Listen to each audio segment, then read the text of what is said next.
Leçon 32. La foi s'oppose-t-elle à la raison? Nous verrons dans cette leçon pourquoi la foi ne peut être irrationnelle.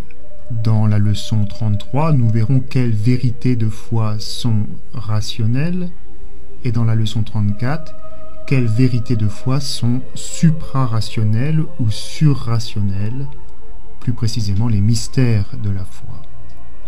Dans cette leçon, il s'agit simplement d'expliquer pourquoi les vérités de foi ne s'opposent en rien à la raison et ne sauraient être irrationnelles. Si la foi dépasse parfois la raison, elle ne saurait la contredire, elle ne saurait être irrationnelle, comme la croyance en un cercle carré par exemple. Raison et foi ne sauraient s'opposer, puisque, comme le rappelle avec évidence Dei Filius au chapitre 3, la raison est elle-même créée par Dieu, qui est la vérité incréée, et il ne saurait donc être question de contradiction.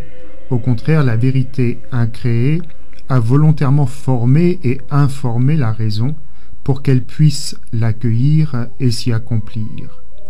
Dei Filius au chapitre 4, bien que la foi soit au-dessus de la raison, il ne peut jamais y avoir de vrai désaccord entre la foi et la raison, étant donné que c'est le même Dieu qui révèle les mystères et communique la foi, et qui a fait descendre dans l'esprit humain la lumière de la raison.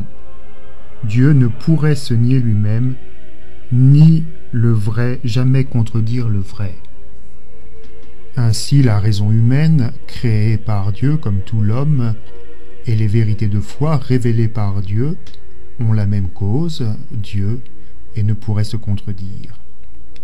La foi n'est donc jamais irrationnelle, certaines de ces vérités étant rationnelles et d'autres suprarationnelles.